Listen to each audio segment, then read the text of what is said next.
A todas e a todos, sejam bem-vindos. Meu nome é Olívia Cristina Pérez, eu sou da Universidade Federal do Piauí e eu vou coordenar essa sessão especial número 2, intitulada Movimentos Sociais, Institucionalização e Domínios de Agência, no terceiro Encontro Internacional Participação, Democracia e Políticas Públicas.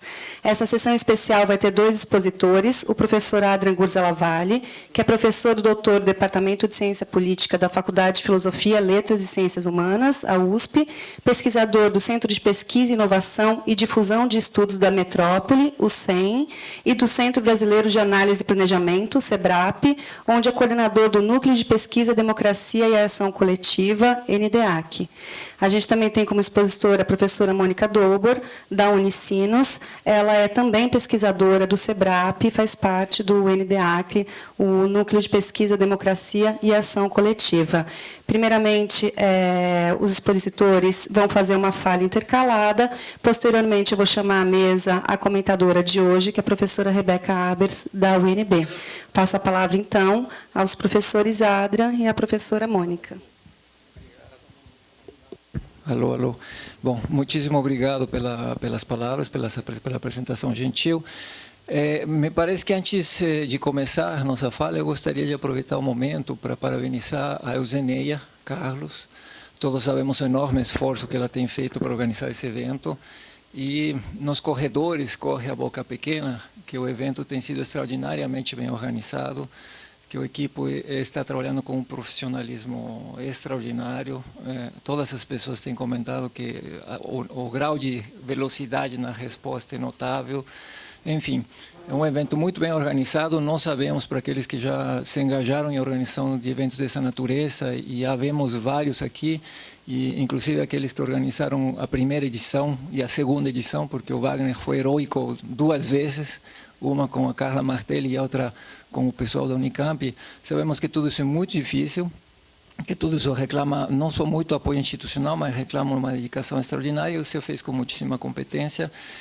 Provavelmente amanhã eu não estarei aqui e não poderei fazer esse reconhecimento ao vivo, então, em nome de todos nós, eu gostaria de solicitar uma salva de palmas.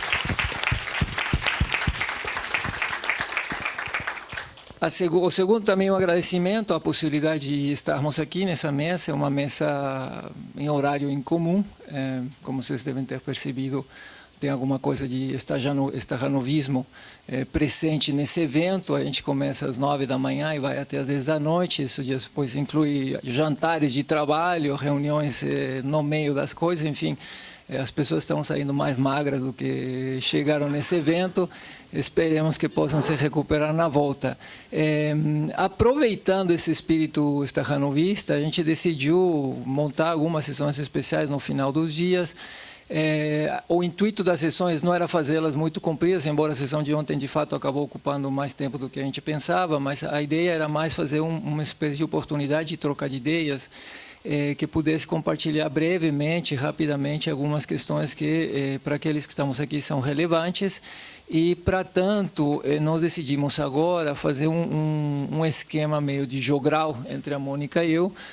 Vamos os dois utilizar a mesma apresentação de slide. Estamos basicamente falando do mesmo assunto. São os principais argumentos de um trabalho que sedimentamos ao longo de mais de 10 anos de colaboração com um conjunto amplo de colegas. Nesse sentido, trata-se dos argumentos de um livro de natureza coletiva, e quando eu falo de um livro coletivo, significa que não é propriamente uma coletânea. Esse livro, de fato, condensa o vagaroso amadurecer de ideias de pessoas que passaram pelo núcleo de ação coletiva e democracia durante os últimos 10 anos, 12 anos, discutindo basicamente e obsessivamente os mesmos problemas, as nossas mesmas ideias, e fazendo evolucionar a agenda.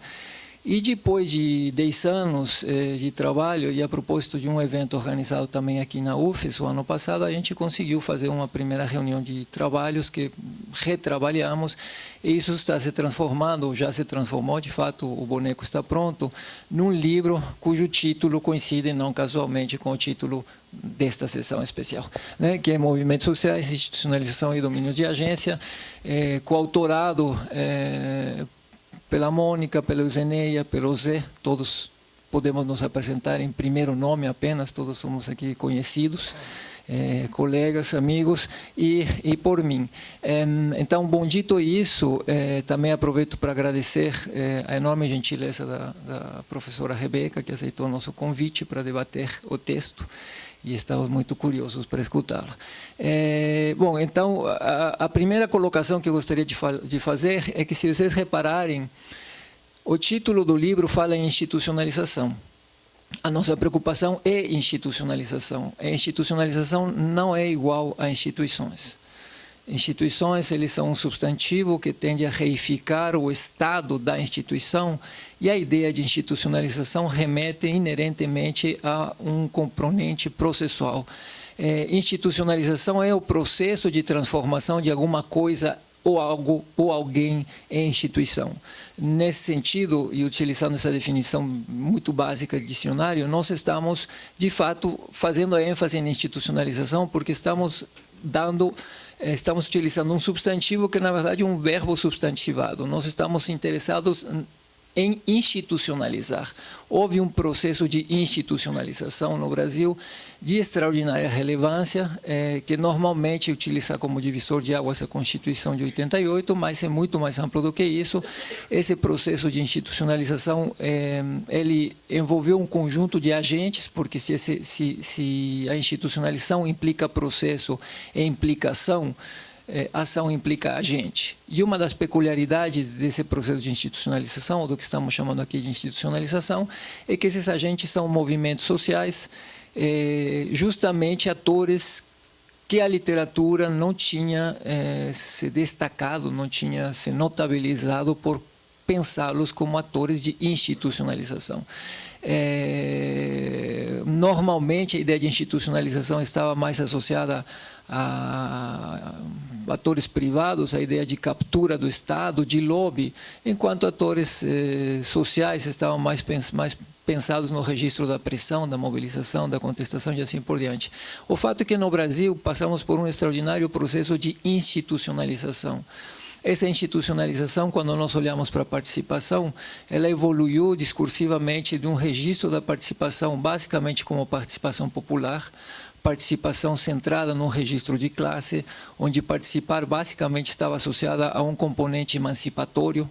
Participar significava emancipar determinados segmentos oprimidos, determinados segmentos não incluídos na sociedade, e essa semântica da participação passou para uma semântica, digamos, mais universalista, que, ao invés de definir participação como participação /popular, passou a pensar a participação como participação cidadã, participação social.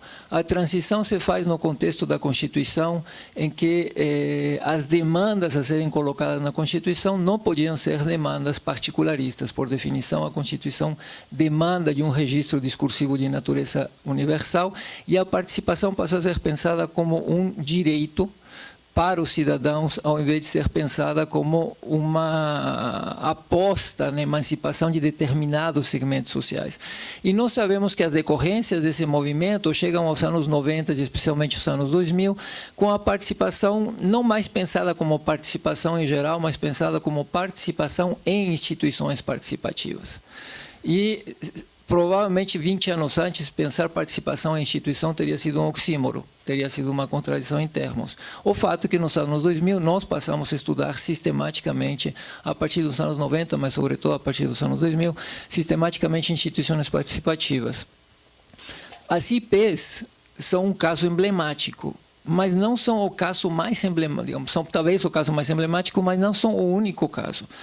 Nesse processo de 30 anos, ou mais de 30 anos após a Constituição, a Constituinte, foram criados órgãos. Houve institucionalização como criação de órgãos comprometidos com as agendas de determinados atores, como incorporação de categorias operativas do Estado que migraram dos atores sociais para o Estado, como instrumentos de políticas públicas que foram produzidos na mobilização popular e que se incorporaram como instrumentos de políticas do Estado, como diagnósticos sociais que passaram a ser assumidos como diagnósticos públicos, e todo isso é um processo extraordinariamente complexo e diversificado de institucionalização que diz para nós que o Estado se tornou poroso e que precisamos de diagnósticos novos para pensar esse processo. E é isso que nós queremos olhar quando pensamos a palavra institucionalização. Então, com isso, eu passo a palavra no jogral à Mônica, que faz a seguinte parte. Muito bem, então eu vou agora aterrissar junto com vocês a movimentos sociais. A institucionalização e os movimentos sociais é um par de conceitos que começou a conviver de uma maneira mais harmoniosa nos últimos tempos. Mas se eu vou permitir uma licença para os especialistas em movimentos sociais, e se eu perguntar aqui para a plateia, o que acontece quando os movimentos sociais interagem com o Estado por meio das instituições, vários de vocês diriam deve acontecer uma desmobilização ou cooptação, certo? Ou seja, os atores perderiam essa necessidade de criar vínculos societários identitários entre eles, perderiam as suas demandas, perderiam a sua radicalidade. Esses diagnósticos de desmobilização e cooptação até podem ser um final da história, mas vocês podem imaginar que entre a mobilização, protesto, participação em instituição participativa, mobilização e desmobilização do outro, há processos. Há processos, e esses processos que a gente quer hoje iluminar por meio de categoria e de uma abordagem de domínio de agência, certo? São processos de institucionalização de médio alcance, que não necessariamente implicam imediatamente na desmobilização e também que se distinguem de táticas de repertório por ter maior poder, maior influência nos processos decisórios. Então, são processos que a gente quer iluminar com vocês hoje, que dão oportunidade para os atores, para os movimentos, de maior permanência nas instituições, de um lado, nos processos de tomada de decisão, e, por outro lado, que a Adriana estava falando, podem resultar na construção, por dentro do Estado, de novas instituições voltadas para as demandas do movimento. Então, nós vamos organizar nossa fala em torno do conceito de encaixe e domínio de agência, junto com um exemplo empírico para vocês aterrissarem essa compreensão. E o convite não é apenas analítico para discutir novas categorias, inclusive a gente não está querendo derrubar nenhuma categoria, a gente quer somar as categorias que já existentes. Nos parece que essa observação de processos de institucionalização de médio alcance, ela vai permitir entender melhor os efeitos de movimentos sociais nas políticas públicas, os efeitos dessa institucionalização nos movimentos em termos de ação e de suas organizações, e também, que isso é importante porque são diálogos interdisciplinares que a gente está estabelecendo agora, vai permitir olhar para o Estado e ver o quanto que ele é poroso, permeável, e o que muda, como o Estado se transforma por meio da interação, na interação com os movimentos sociais. Então, para poder entender isso, nós temos que discutir o pressuposto de mútua constituição. Agora é a minha vez. Bom, gente, tudo que a gente está falando só faz sentido de uma certa perspectiva. E essa perspectiva tem um pressuposto básico, um pressuposto que a gente tem trabalhado há muito tempo. Basicamente, assim como Freud diz que as pessoas só sonham um sonho a vida toda, eu diria que tem algumas pessoas que só escrevem o mesmo livro a vida toda, só que vão mudando, né, a forma como o livro se reescreve, porque a vida vai desafiando o pensamento. Eu diria que é um pressuposto básico que compartilhamos todos nós, que ele é muito rico de consequências, que é o pressuposto da mútua constituição. É uma ideia que a gente vem trabalhando há pelo menos desde finais dos anos 90, a gente está batendo nessa tecla, e que está por trás de tudo aquilo que a gente vai falar aqui. O que significa o pressuposto da mútua constituição? É a ideia, ou é o pressuposto, você pode demonstrar isso teoricamente, mas aqui nós não faremos isso, é apenas um pressuposto de partida do livro, de que existe um caráter mutuamente constitutivo das relações entre Estado e sociedade. O que significa um caráter mutuamente constitutivo das relações entre atores e sociedade? Significa que os atores sociais, aquilo que eles fazem, os repertórios que utilizam, as estratégias que utilizam, as demandas que formulam, a forma como pronunciam essas demandas, a quem dirigem essas demandas, em suma, aquilo que fazem, demandas e objetivos, como fazem, estratégias, vocabulários, discursos, e quando fazem, é resultado de processos de interação e iteração com instituições políticas. São interações porque os atores se engajam com essas instituições, é interação porque não é uma interação em particular que resolve o repertório, isso se constrói processualmente a partir de tentar saídas, tentar respostas, encontrar algumas que funcionam, encontrar outras que não funcionam e acabar estabilizando repertórios. Então, estamos pensando em histórias, em processos que acabam por estabilizar certos recursos, certos discursos, aqueles que funcionam melhor, aqueles que são mais baratos, aqueles que têm maior eficiência, aqueles que são mais adaptáveis às necessidades e características dos atores. Pelo lado do Estado, dizer que o Estado ele é mutuamente constituído na sua interação com a sociedade civil, significa com os atores sociais, significa que as instituições do Estado, as capacidades do Estado, elas não são aquelas capacidades weberianas que decorrem de uma burocracia pronta, que sabe o que tem que fazer, que sabe como tem que fazer num Estado monolítico. Para um conjunto enorme de questões, essas capacidades são produto de um processo de interação com os atores.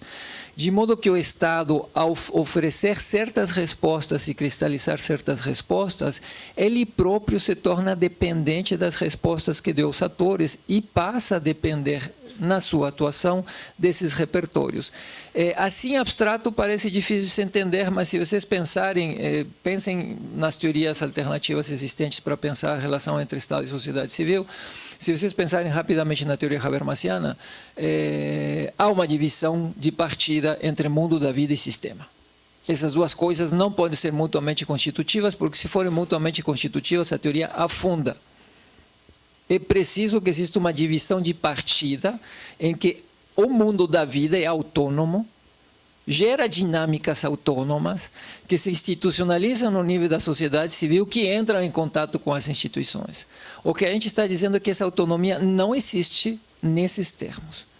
O que não é fácil, porque basicamente a maior parte da literatura de movimentos e a maior parte da literatura de sociedade civil, de fato, descansa numa noção enfática de autonomia.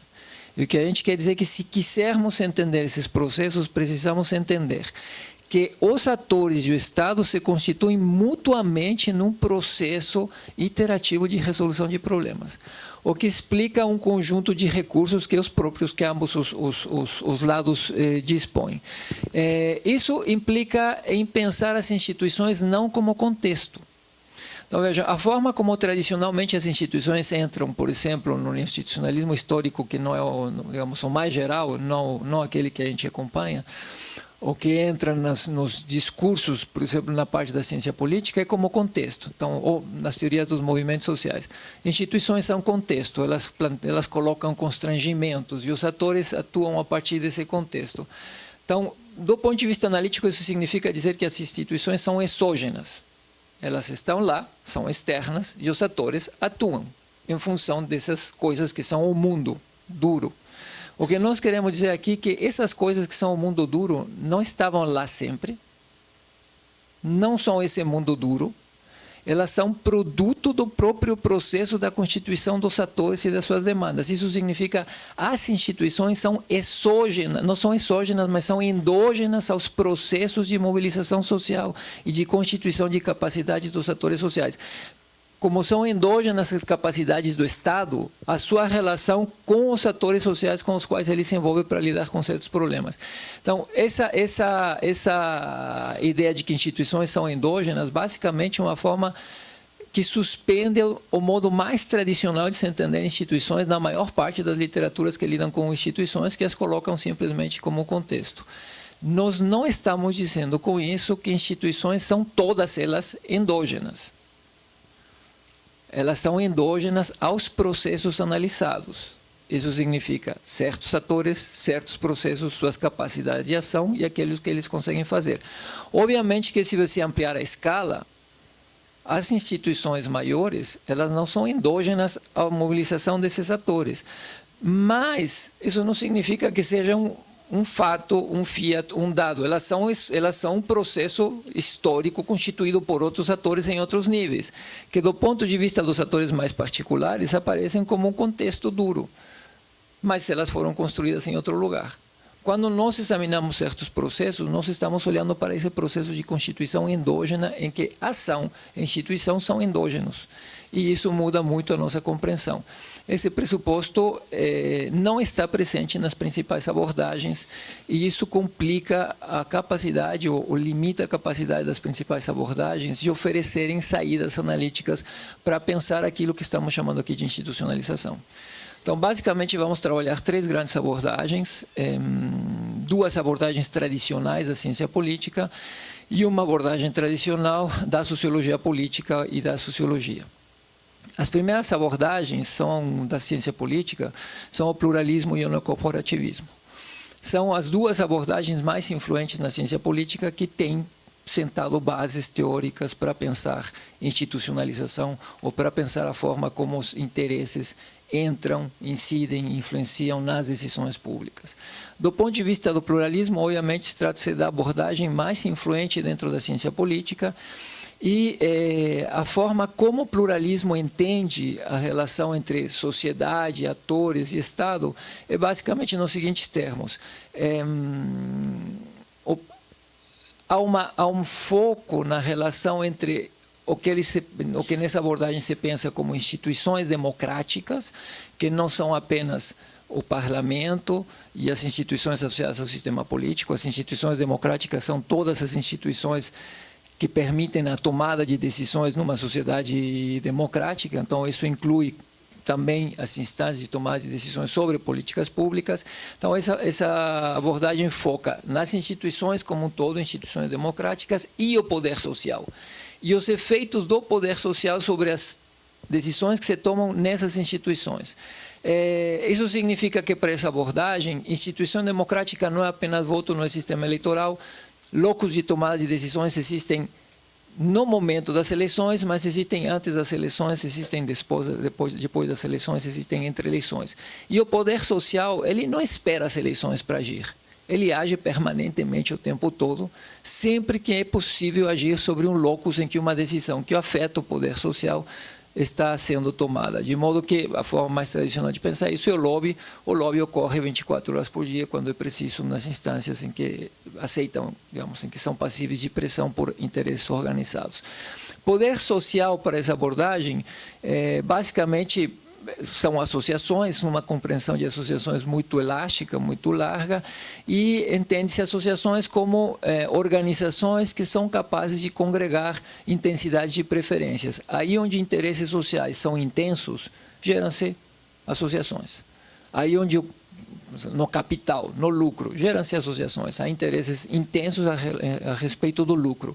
Há interesses intensos a respeito da distribuição de renda ou da ocupação de terras ou da reforma agrária. Criam-se associações a esse respeito. É uma abordagem, em termos mais gerais, de natureza realista, porque diz para nós que são esses interesses organizados que pressionam as instituições, que afinal definem o que as instituições fazem. É uma abordagem realista, mas ela não é uma abordagem que aceita a dominação. Lembrem, o pluralismo é uma teoria do poder social em sociedades democráticas. Logo, em sociedades democráticas, do ponto de vista mais geral, não se aceita que exista dominação sistêmica. Então, como é possível termos uma abordagem que afirma que o poder social é que manda, mas que isso não constitui dominação? Bom, isso é relativamente simples, porque se pensa que, nessa abordagem, a disputa de interesses faz com que certos interesses prevaleçam sobre outros, e esses interesses que prevalecem sobre outros são os interesses que levam o Estado a tomar decisões com determinadas orientações. Para dizê-lo de forma jocosa, poderíamos dizer que nessa abordagem quem tem mais saliva come mais paçoca. Basicamente é isso. Os mais fortes levam a maior parte, e essa é a lei da política, o que você tem confrontos de interesses. Só que, em sociedades democráticas, a sociedade é pluralista. A sociedade, ela não é dominada por um único poder. O poder, ele é organizacionalmente plural. Pluralismo para essa abordagem significa pluralismo organizacional. Isso significa que há uma disputa de interesses e ela não favorece sempre os mesmos interesses. Então, é perfeitamente possível dizer que o Estado toma decisões particularistas, porque ele sempre toma decisões dos interesses vencedores, só que o Estado, ele não é uma instância de dominação, porque os interesses vencedores não são sempre os mesmos. Depende da disputa. Com essa abordagem, que é a abordagem mais influente na ciência política, podemos pensar em institucionalização. Mas que tipo de institucionalização pensa o pluralismo? A institucionalização como particularismo das decisões. Aquilo que aparece como decisão pública, na verdade, não é pública, é uma espécie de particularismo elevado ao estatuto público. Alguns interesses são beneficiados sobre outros, e ao se tomar uma decisão como pública, esses ganham status público, mas, na verdade, alguém levou a melhor parte, alguém foi prejudicado. Só que isso não implica institucionalização como benefício de interesses, não implica institucionalizar a capacidade dos atores de agir no Estado, certo? Então, vejam, agir no Estado significa você entrar, ganhar canal de atuação lá dentro, fazer com que as instituições do Estado operem seletivamente de forma sistemática ao seu favor. Isso não existe nessa abordagem. Isso seria a dominação. E o tipo de coisas que a gente está olhando, basicamente, são institucionalização como entrada no Estado. E fazer com que o Estado opere a benefício de determinados interesses. Com a abordagem pluralista, a gente não poderia resolver isso. Eu vou acelerar a apresentação e passo à abordagem neocorporativa.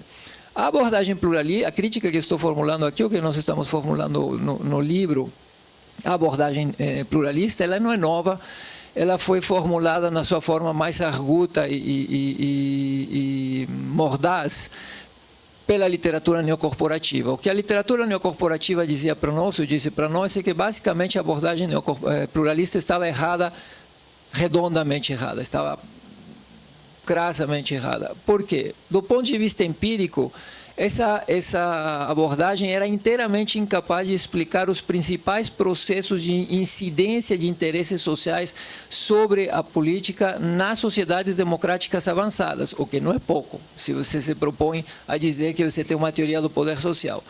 E elas não eram capazes de explicar isso porque elas não eram capazes de explicar a estruturação ou a institucionalização de estruturas de intermediação para lidar com a relação entre capital e trabalho.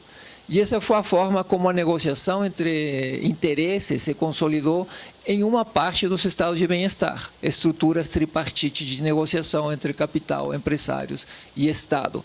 E essa é uma forma de institucionalização que o pluralismo não seria capaz de, não só não seria capaz de entender ou de explicar, como é provavelmente a forma mais importante de institucionalização que estabilizou boa parte das democracias avançadas. Então, é uma lacuna do ponto de vista dessa perspectiva. A segunda crítica, que ela é igualmente contundente, é que, do ponto de vista normativo, o pluralismo está errado, porque, ao favorecer o pluralismo, ele enfraquece a capacidade de negociação. Então, para a literatura corporativa, pluralismo é bonito, mas é ineficiente. Que todo mundo persiga suas ideias, é muito legal, muito cool, mas na hora do vamos ver, quanto mais plurais os atores, menos eficientes na sua capacidade de barganha. De modo que, para barganhar e ser eficiente, o que se precisava era constituir monopólios de representação. E as favas com o pluralismo. Quanto mais centralizado o poder, mais capacidade de barganha, mais capacidade de defender interesses. Nessa perspectiva, pensa-se em institucionalização e, basicamente, pensa-se em institucionalização como certos interesses a serem representados. E é claro que, nessa perspectiva, os interesses a serem representados são claros, são os interesses de classe. Essa perspectiva assume que os interesses relevantes a serem representados são interesses de classe. E eles devem ser representados em estruturas neocorporativas que assegurem aos atores que representarão interesses, monopólio da representação. Eles são os únicos capazes de representar interesses, que garantam a eles acesso a recursos estáveis, por exemplo, cotização obrigatória para os sindicatos, monopólio da representação para os sindicatos, que otorguem a eles barreiras de entrada para não ter concorrência que ameace a sua estabilidade. Por exemplo, um único sindicato por local de trabalho ou única central sindical por ramo da economia e assim por diante. De modo que se constrói um conjunto de regras que protegem esses atores. Tudo isso eles pensaram na ideia de regimes de representação. Então, podemos pensar em institucionalização com abordagem corporativa, sim, oferecem um diagnóstico muito preciso chamado regime de representação e ainda dizem para nós que a democracia, na verdade, ela é um compósito de regime de representação. Voto e eleições são uma forma particular de representação, mas há outras. O regime eleitoral é mas há um regime de concertação, que lida com trabalho, capital, etc. E há outros regimes possíveis. Qual é o problema desse diagnóstico que não serve para pensar o nosso fenômeno? Primeiro, é um diagnóstico que basicamente pensou em níveis extraordinariamente elevados de autoridade em termos de institucionalização. As estruturas tripartites de negociação são estruturas que operam no nível do Estado, lá na política centralizada para definir política industrial, política salarial, política de controle de inflação. Segundo, essas instituições, elas são instituições fixas de estados em termos, digamos, de períodos históricos longos. Logo, elas têm uma espécie de fixidez pétrea. Fazem parte das instituições básicas que ordenam essa sociedade. Finalmente, tem atores com monopólio da representação e sabemos quais são os atores que têm que ser representados, as classes. Se nós olharmos para o tipo de institucionalização que ocorre no Brasil, ela é muito mais vulnerável do que isso aí. Há institucionalização, mas em regiões muito menos elevadas de autoridade, são muito mais vulneráveis. Não há monopólio de representação, não há uma definição a priori de quais são os interesses a serem representados, e tudo isso complica a capacidade de análise que a literatura neocorporativa traz para nós. Então, essas são as duas principais abordagens da ciência política com as quais nós não conseguiríamos entender esse fenômeno de porosidade do Estado que estávamos descrevendo. Agora, os movimentos sociais. Então, agora vamos ver se as abordagens de movimentos sociais conseguem dar conta dessa nossa institucionalização de médio alcance. Então, a institucionalização de movimentos sociais é uma questão relevante para a literatura de movimentos sociais e teoricamente ambivalente quanto aos seus efeitos. Então, de um lado, aqui preciso dividir o campo em dois. Então, de um lado, a literatura que foca no caráter mais confrontacional entre movimentos sociais e Estado, e aquelas que trabalham com a dicotomia entre sociedade de um lado e Estado do outro, vai dizer que institucionalização vai levar à desmobilização e cooptação. Mas nós temos um outro campo que avançou muito em relação ao campo confrontacional, que vários aqui pesquisadores se encontram, que complexificaram e ampliaram o repertório de ação e seus efeitos, certo? Incluindo o aspecto de institucionalização. O problema, um desafio aqui para pensar, é que essa ampliação de repertório de ação acaba por não tratar dos efeitos da institucionalização, tanto do lado do movimento como do Estado. Então, eu não vou entrar aqui na crítica dessa vertente confrontacional de abordagem de movimentos sociais, que é a mais conhecida, e vou diretamente aqui para pensar como a ampliação do repertório de ação, que vários de nós aqui, para a qual vários de nós contribuiu aqui, certo? Então, o repertório de ação se tornou repertório de interação, trazendo, para além dos protestos, lobby, participação em instituições participativas, proximidade com os políticos, certo? Com isso, a gente conseguiu trazer a institucionalização, ou melhor, trazer as instituições para dentro do repertório de ação de movimentos sociais e rompemos com essa dicotomia ou essa sequência linear entre mobilização e desmobilização no final. Muito bem.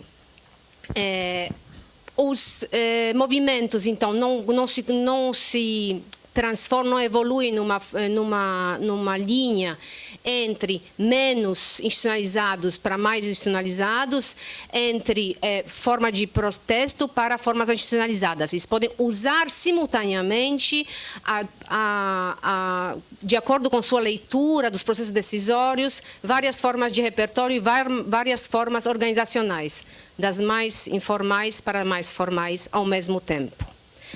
O ponto é que, no caso de repertório de interação, nós incluímos no repertório, de uma forma dando o mesmo peso analítico tanto às ações que acontecem nas ruas, protestos, como às ações, as táticas do repertório que acontecem por dentro do Estado, nas instituições.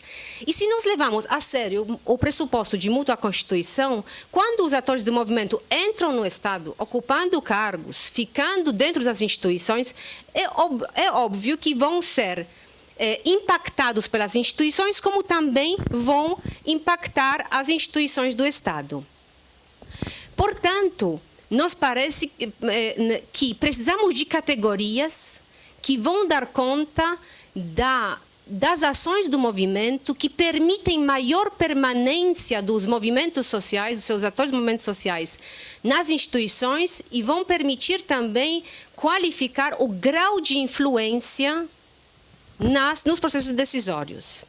E defendemos aqui, então, que, além de, ou seja, repertório de interação ele é ótimo para descrever várias táticas, mas não dá conta dos efeitos em termos de influência de movimentos sociais nas instituições. Para isso, a gente propõe pode passar? Propõe a categoria muito polêmica já no nosso meio de encaixes. Agora, com esse slide, eu quero marcar ao cérebro de vocês,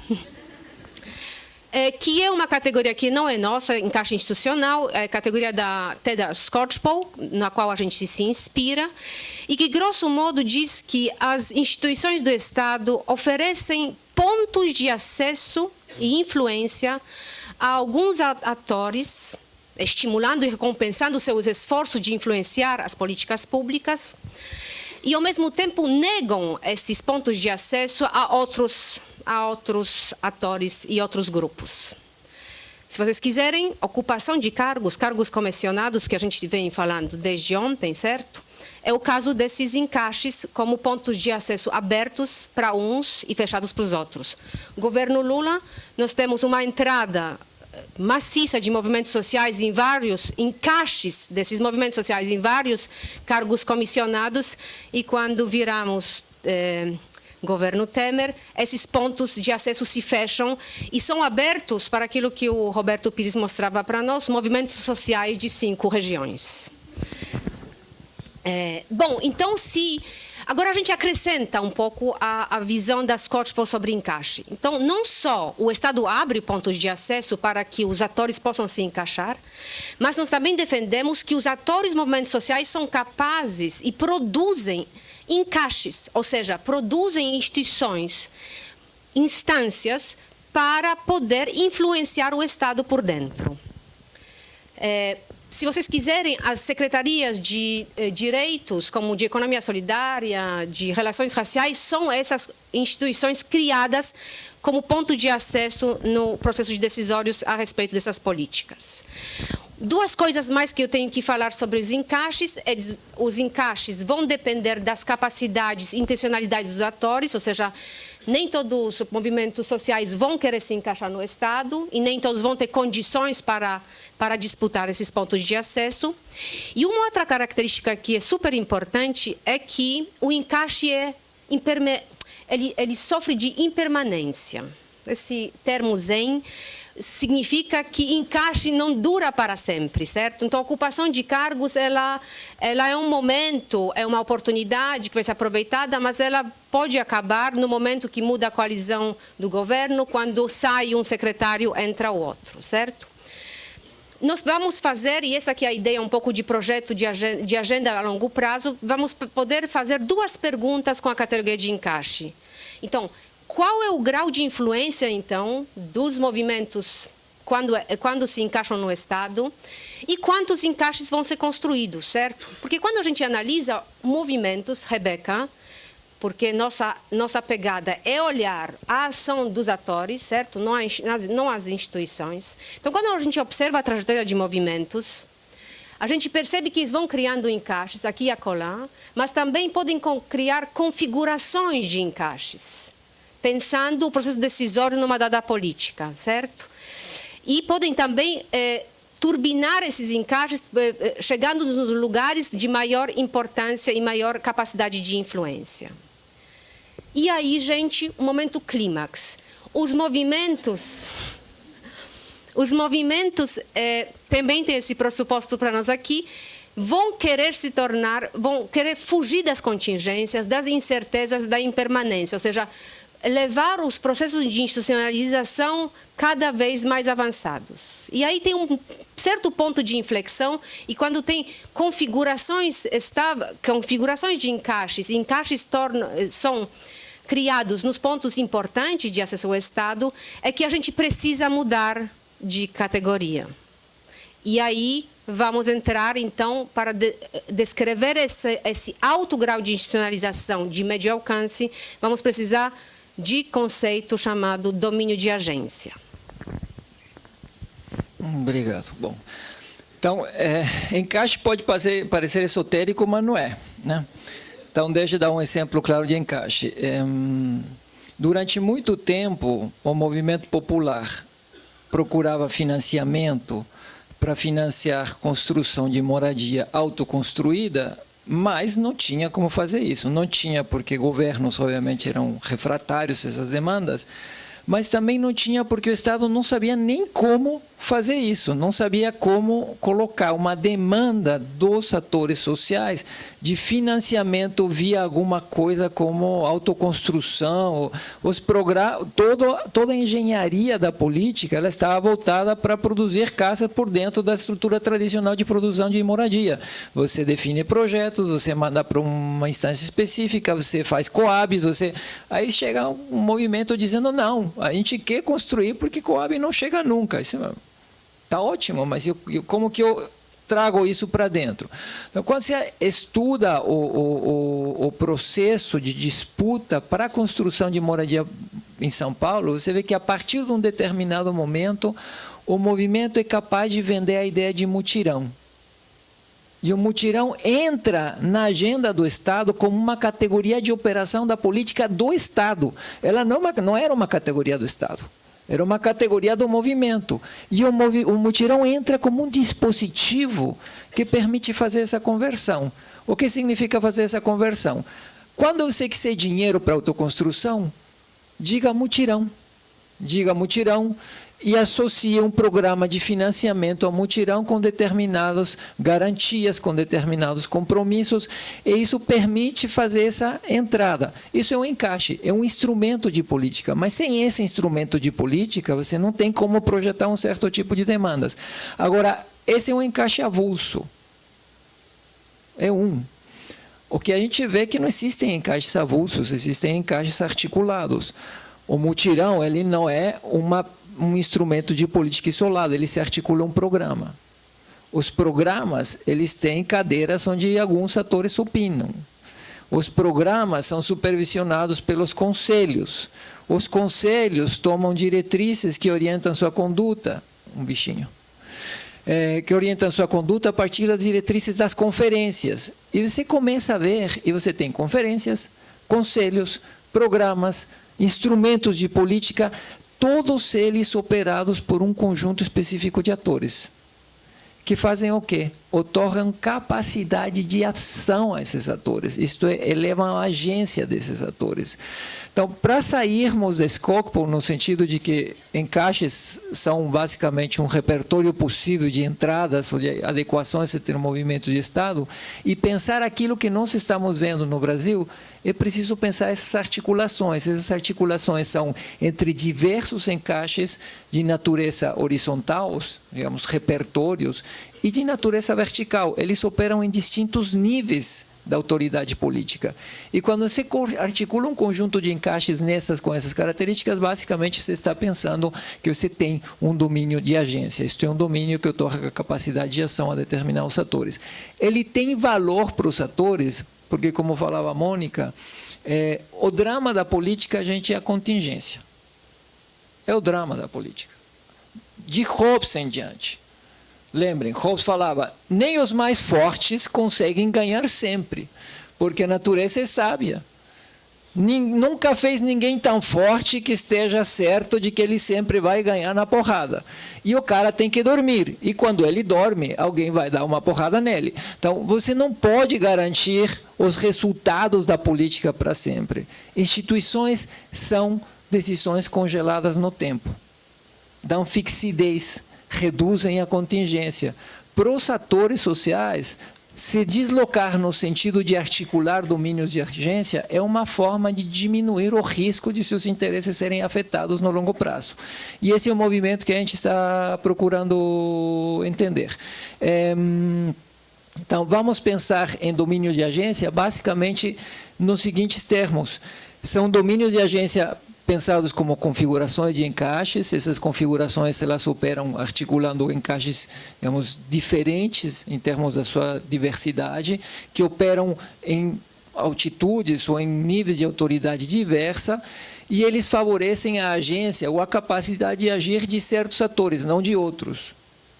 Por que fazem isso?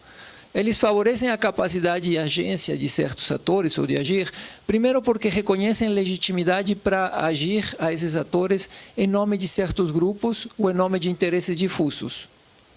Certos atores podem agir em nome do meio ambiente, em nome dos interesses das gerações futuras, em nome dos animais, todos os interesses difusos, ou em nome de atingidos específicos por determinadas calamidades, em nome de grupos sociais específicos.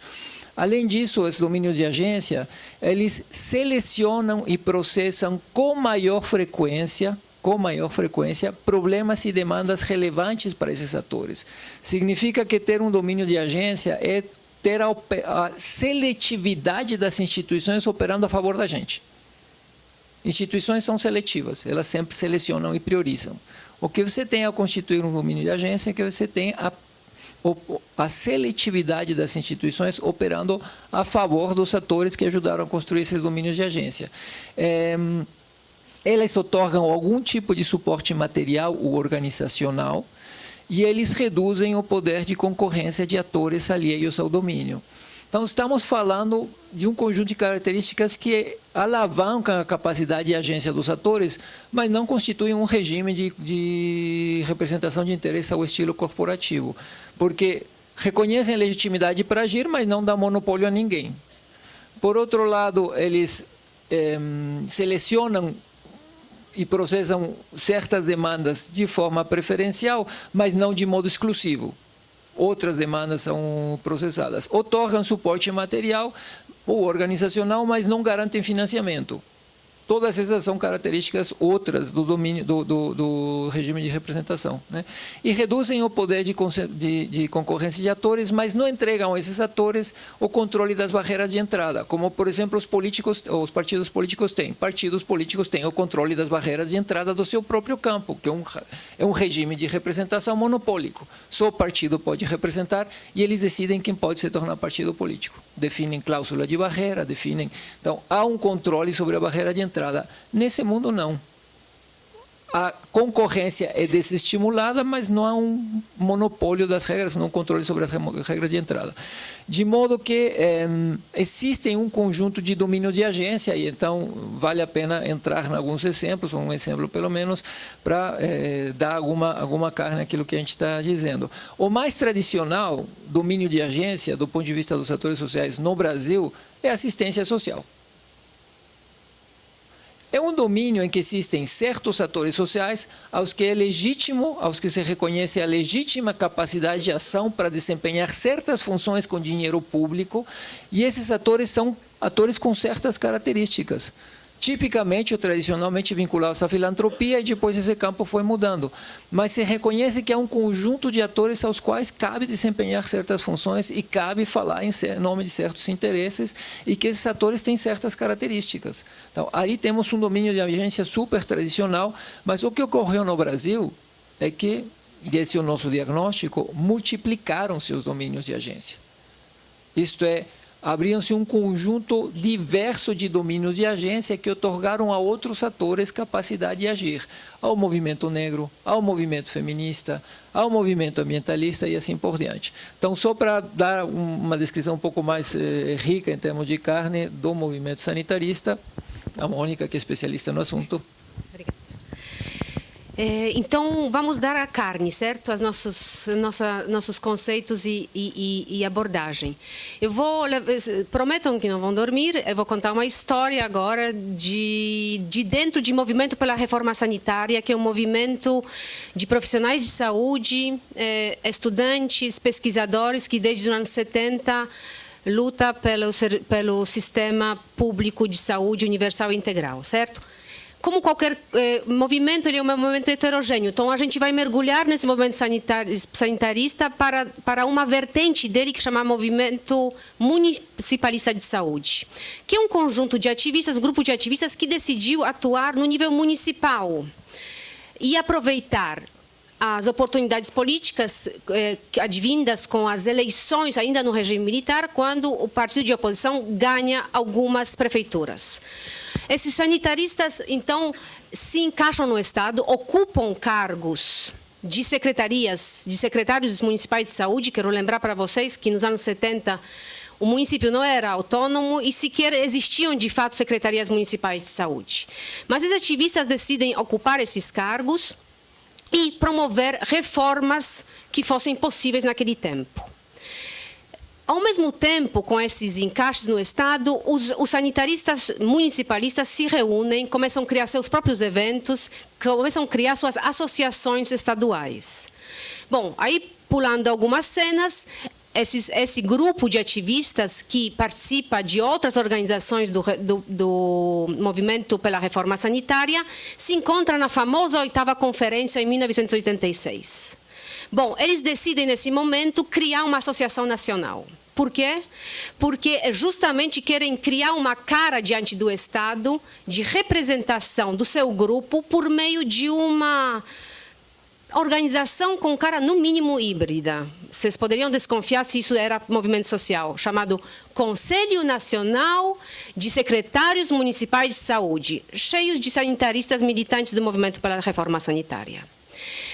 Mas não basta ter essa representação, eles vão mais longe. Então, logo depois, participam da mobilização pelo SUS na Constituição e logo depois, quando é aprovada a Lei Orgânica de Saúde, que vai, de fato, dar carne para o SUS, eles já garantem para o CONASENS, que essa é a sigla do Conselho, um lugar nominal para CONASENS no Conselho Nacional de Saúde. Olha só que encaixe. Ou seja, nós vamos permanecer no único lugar que nos protege mais ou menos das contingências das eleições ou dos governos que vêm. Então, tem um lugar nominal para o CONASENS no Conselho Nacional de Saúde, para poder influenciar os processos decisórios. Vem o Collor, acontece veto à participação, veto à municipalização pelo presidente, participam o CONASENS com suas associações e com outras organizações de movimento sanitário, participam da mobilização para derrubar os vetos, derrubam os vetos, e logo em seguida os sanitaristas pensam, bom, ainda assim, conselho é incerto. O conselho, talvez pelo conselho não passem os processos decisórios mais importantes do setor de saúde. E a inteligência desses caras sempre me apaixona. Aí, justamente, nesse momento, eles pensam que é preciso construir instituições dentro do Estado, dentro do setor de saúde, pelas quais passem os processos decisórios sobre saúde. E eles inventam. Eles inventam instituição. Essa instituição tem um nome também terrível, chama Comissão Intergestoras Tripartite e Comissões Intergestoras Bipartite. Então, uma no nível federal e as demais no nível estadual. O que são essas instituições inventadas pelos sanitaristas municipalistas? Eles decidem que, por lá, vão passar todas as discussões relacionadas à municipalização de saúde. Então, o governo, qualquer que seja o partido, vai ter que sentar com o CONASENS para discutir municipalização. Mas essa institucionalização, essa comissão intergestoras bipartite e tripartite, ela é apenas uma portaria ministerial. Ela não tem força institucionalizada. Tanto é que quando chega o José Serra ao cargo do Ministério de Saúde, e centraliza todo o seu poder, as comissões ficam simplesmente apartadas do processo decisório. Então, esse encaixe das comissões parece ser insuficiente. Então, eles vão mais longe. Em 2011, o CONASENS consegue aprovar, isso sim, com alto grau de institucionalização, na Lei Orgânica de Saúde, consegue enxertar dentro da Lei Orgânica de Saúde a Constituição, a instituição das duas comissões, tanto bipartite como tripartite, como o fórum de negociação de operacionalização do SUS. Ou seja, deslocam todo o processo decisório para dentro das duas comissões. E mais, tornam CONASENS de utilidade pública, portanto, digno de receber recursos para a sua operacionalização, certo? E como o único representante até então dos municípios frente aos governos. Então, parece que em 2011, o CONASENS, o Conselho Nacional de Secretários Municipais de Saúde, com suas organizações estaduais e todos os sanitaristas, conseguem construir um domínio de agência, ou seja, aumentar a capacidade de sua agência, erguendo fronteiras, certas barreiras para outros atores e reservando para si, por meio da legislação e recursos, uma capacidade de influência dos processos decisórios que lhes interessam, né? Então, isso seria para nós um trajeto que leva ao domínio de agência, e eu não poderia não terminar essa fala dizendo que bom, e não desmobilizam, então, o CONASENS deixou de ser movimento social. De fato, o CONASENS como organização, como movimento, para de atuar como movimento, ainda que tem se ligado a movimento pela reforma sanitária em diversas mobilizações, como uma das organizações do movimento. E ele virou esse ser híbrido, meio sociedade, meio Estado. Então, essa é a história que a gente ia contar para vocês, e agora vamos para as conclusões.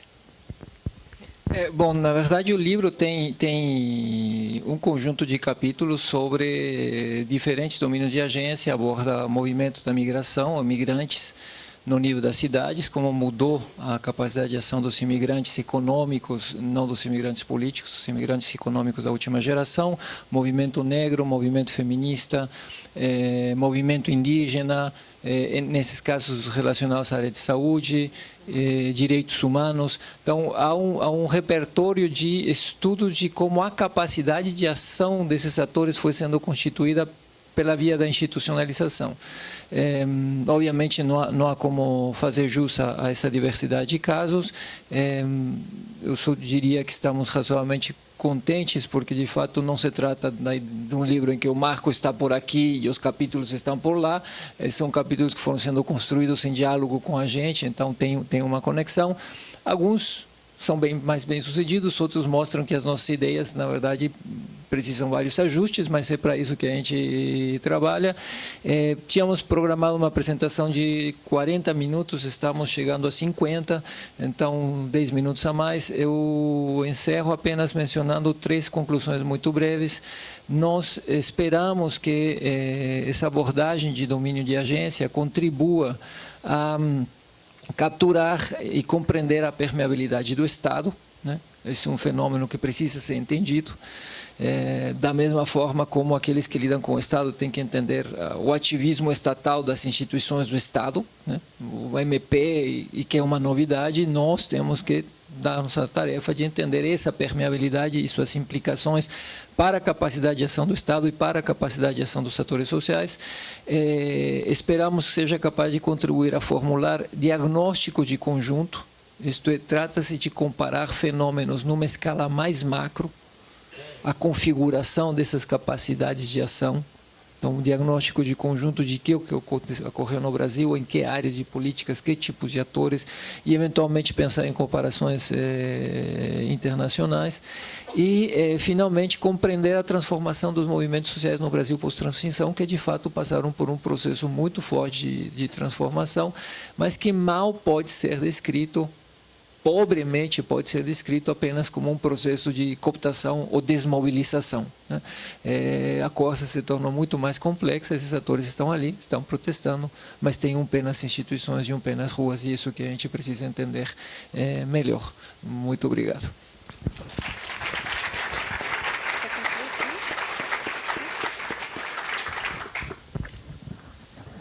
Muito obrigada pela exposição de conceitos e propostas tão inovadores. Para comentar, então, eu chamo a professora Rebeca Abers, está aqui. Boa noite, todo mundo. De novo aqui. Ninguém me deu um tempo, então, como o Adriano falou que nós temos até 10, eu vou falar mais 1h30 para dar meia hora de tempo, né? Isso que eu estou pensando. Não, vou tentar não fazer isso, mas tem muita coisa a dizer. E, em primeiro lugar, agradecer muito essa oportunidade de ter esse diálogo. E antes disso, antes de agradecer, eu não agradeci. Eu queria agradecer de novo também a Euseneia e a organização do evento, porque tem sido um evento, assim, esse tema aqui, não tem um outro lugar melhor para estarmos discutindo diferentes maneiras teóricas para discutir a relação entre Estado e sociedade, e é dramático para mim a densidade e quantidade de discussões e estudos de casos que estão sendo feitos, que estão sendo apresentados aqui nesse ambiente sobre esse tema. Eu não acho que deve ter lugar no mundo que se discute com tanta energia as múltiplas dinâmicas de relações entre Estado e movimentos sociais. É impressionante. Eu estou muito impressionada. Então, eu acho que esse evento é um sucesso e tem funcionado muito bem, mas também eu acho que todo mundo está de parabéns por estarmos construindo uma comunidade tão interessante de debate sobre um tema que, do que eu saiba, não é discutido dessa maneira em outros lugares, né? Acho. Bom, domínios de agência. Uau, finalmente! Porque faz vários anos que escuto esse termo, domínios de agência.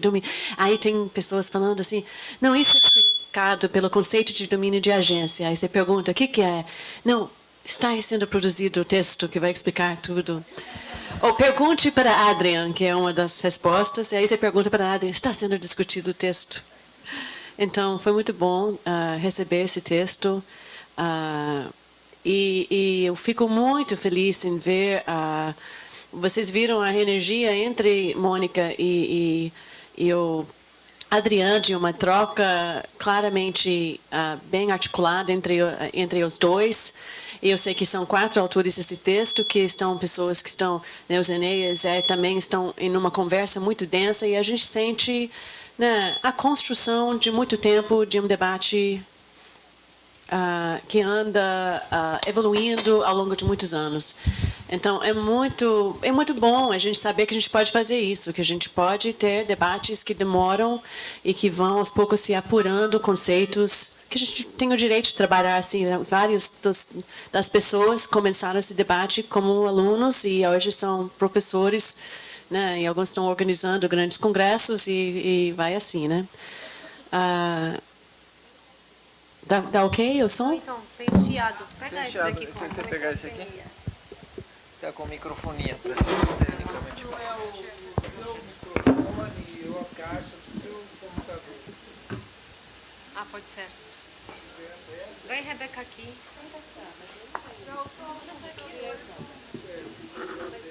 É mais fácil vir aqui falar com eles, tá bem? Agora. Esse aqui? Esse aqui? Pode ser esse aí. Mas eu desliguei o som do meu computador também. Eu preciso desse computador agora.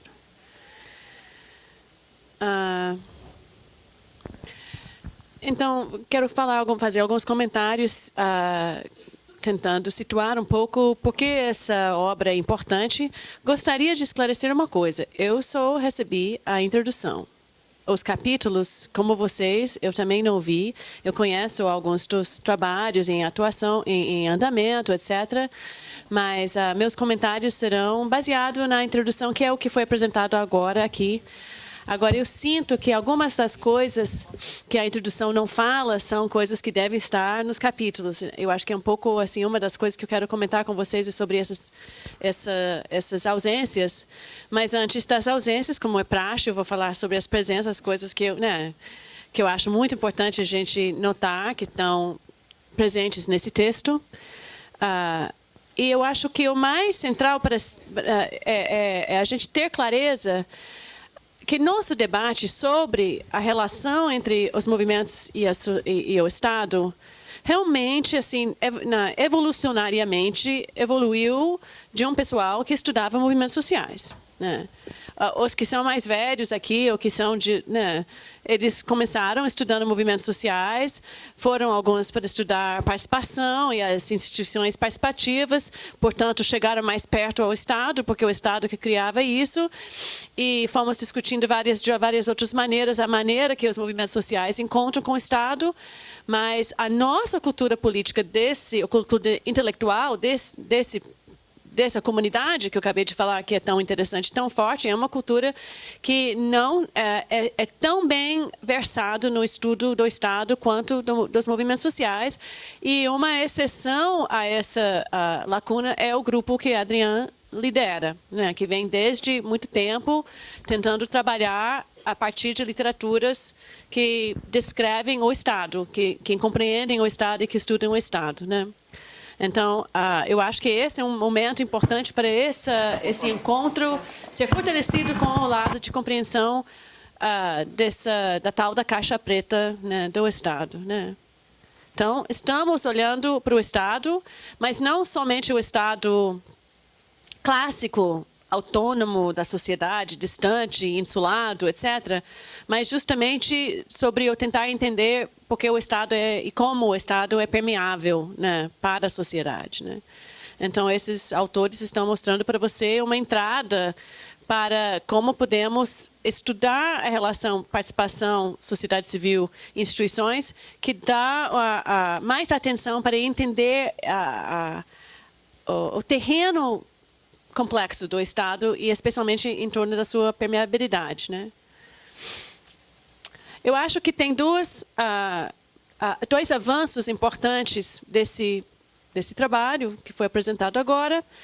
E aí, em torno dos dois avanços, eu tenho sugestões de coisas que eu acho que poderia avançar mais. Ou são avanços que eu acho que poderiam ir mais longe e que são muito importantes. E eu gostaria de pressionar vocês a avançar ainda mais no sentido que vocês já estão avançando, né? Primeiro, vocês fizeram uma importante transição conceitual com a mudança da palavra interação para mútua constituição, né? Então, em várias obras que eu, por exemplo, escrevi com a Luciana, com a Marisa, nós falamos sobre interação, sobre as maneiras que os movimentos sociais estão interagindo, descrevendo as diferentes maneiras que conectam, né? Mútua constituição é algo muito mais profundo e que eu acho que a gente não estudou mesmo, né? Pelo menos naqueles trabalhos. Não foi... e que tentar pensar em como se dá essa mútua constituição, em que medida que se dá, é muito interessante. Agora, eu tenho algumas dúvidas se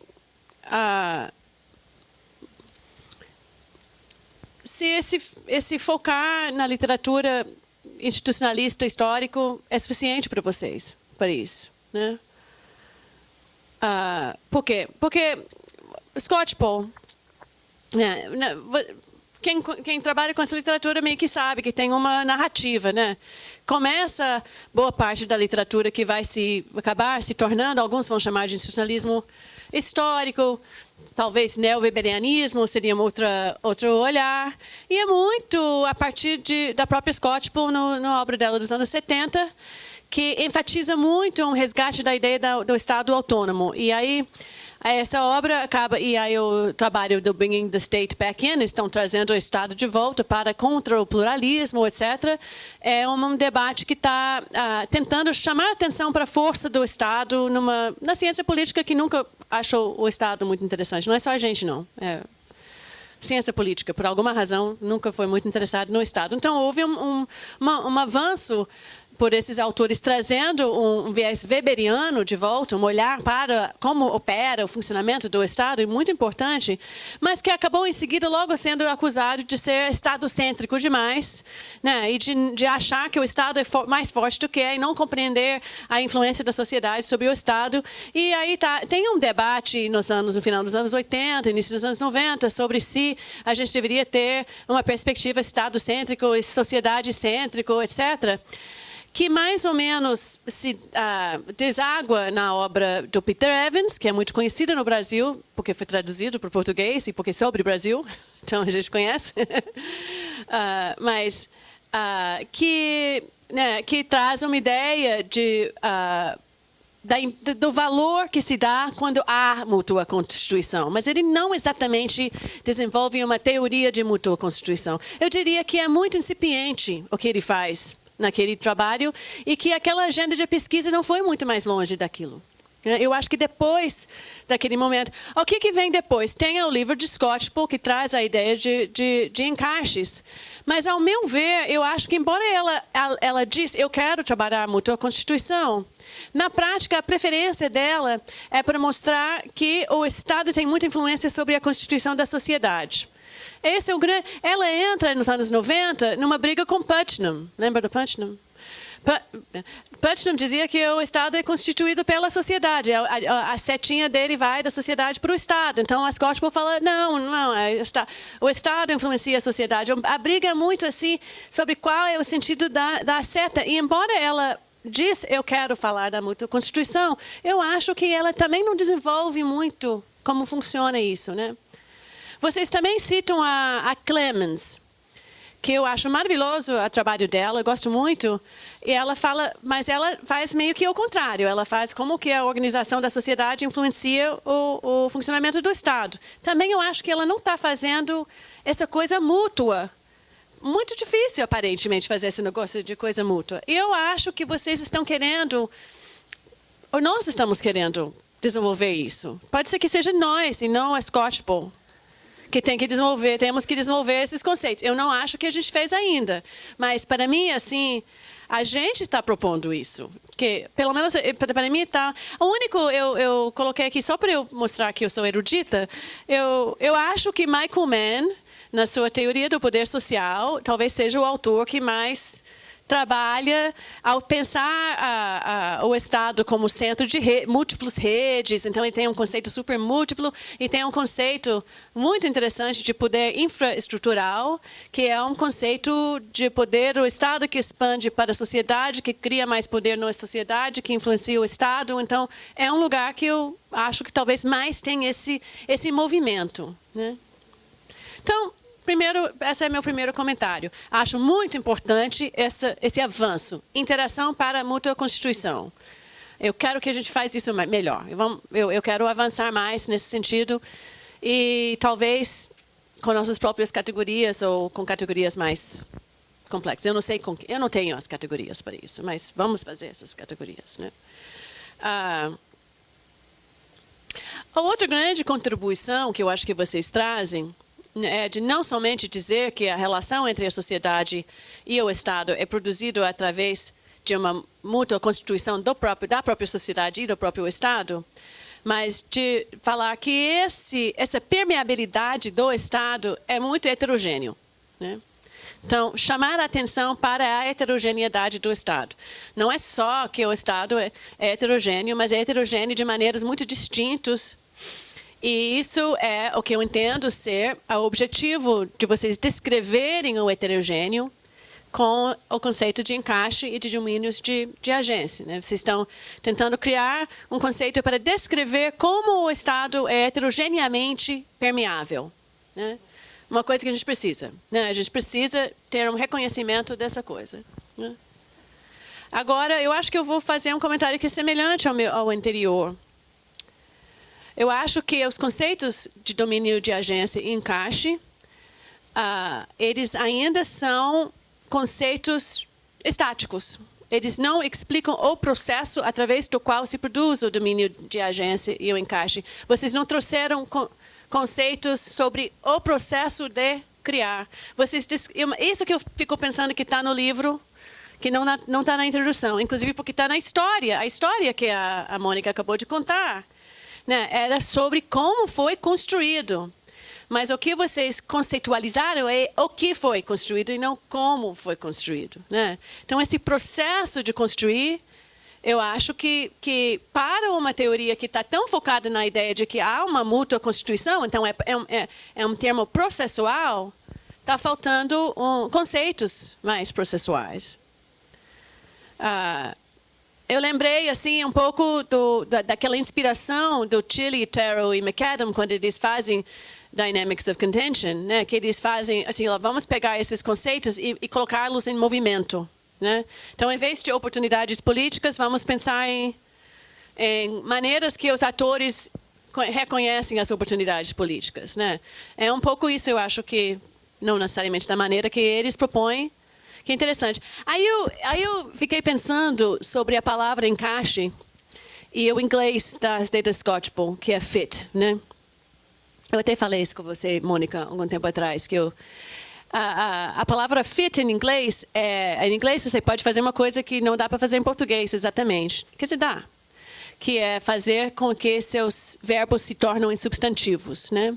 Então, fit é um verbo. E ele nunca se engana, você nunca acha que não é um verbo. Mesmo quando você transforma num substantivo, the fit, né? The fit não é encaixe, é encaixar. É o encaixar. É um verbo. E eu acho que ao transformar ou encaixar em encaixe, vocês estatificaram o negócio que vocês mesmos querem colocar em movimento.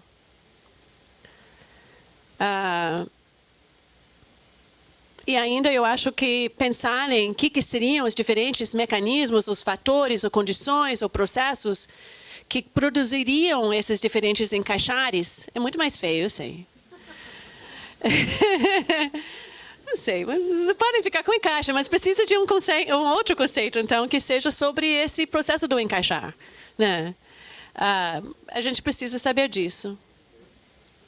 E eu tenho somente um último ponto a fazer, que tem a ver com a estrutura do próprio capítulo. É mais assim, sugestão de argumentação, né? Que vocês reproduziram aqui na apresentação para a plateia. Vocês falam assim, tem essas diferentes teorias sobre como o Estado se relaciona com a sociedade. Pluralismo, história do pluralismo. Neocooperativismo, história do neocooperativismo. Movimentos sociais, né? E você trouxe, até da maneira que foi apresentado agora, eu acho que é parecido no texto, vocês trouxeram encaixes ali. Eu acho que sem dar uma paradinha para falar, olha, a literatura de movimentos sociais, falta uma coisa que nós vamos encontrar na literatura das instituições. E eu daria essa paradinha para fazer uma crítica que é fácil de fazer do conceito de oportunidade política e contexto, porque são conceitos que externalizam demais e abstraem demais. E é por isso que vocês foram para a literatura de instituições, né? Pessoas têm feito essa crítica, mas ele está faltando ali no argumento. É como se encaixe surgisse da literatura de movimentos sociais, quase da maneira que é escrita, né? E, na verdade, eu acho que poderia ser mais claramente apresentado para todo mundo que vocês tiveram que ir para essa literatura mais das instituições justamente para completar o que está muito abstrato na literatura dos movimentos sociais. E aí eu acho que um pouco de discussão sobre o problema de fazer isso, que na verdade eu acho que um lugar que essa discussão está é naquele que não é do institucionalismo do Skocpol, mas do institucionalismo da sociologia, daquele livro do Meyer e Scott sobre organizações e movimentos. Eu acho que eles têm um insight ali interessante, porque também o Fligstein faz isso, né? é legal a gente pega da literatura mais institucional melhores conceitos sobre instituições, mas a literatura institucional é ruim para a agência. A literatura de movimentos sociais é ótima para a agência, mas é ruim para as instituições. Eles falam isso um pouco ali. Então, a razão tem, inclusive, um artigo da Clemens, naquele livro, que coloca isso em tantos termos, né? Seria uma boa... ficar com os mesmos autores, é sempre bom, né? Então, eu acho que tem uma amarração ali de falar um pouco melhor sobre... Na verdade, eu acho que seria muito mais importante vocês fazerem essa discussão do que a coisa do pluralismo e neocooperativismo, que eu acho que podia ser menor no texto para vocês darem mais espaço para pensar sobre o que é que a literatura de movimentos sociais está fazendo andando nesse terreno estranho, né? E o que tem de problemas lá, que eu acho que essa tendência de não se fazer bem o processo é uma característica da literatura institucionalista, né? Essa crítica que eu estou dando a vocês, de que há um problema de ter uma tendência de ver as coisas mais estáticas, é um pouco um problema dessa literatura mesmo, né? Então, a gente tem que avançar nisso, né? Em geral, estou muito feliz que está chegando. Eu quero ver o resto do livro. E eu estou muito feliz que vocês estão, né, apresentando para nós esse trabalho que vai ser muito citado e utilizado por todo mundo aqui e em outros lugares.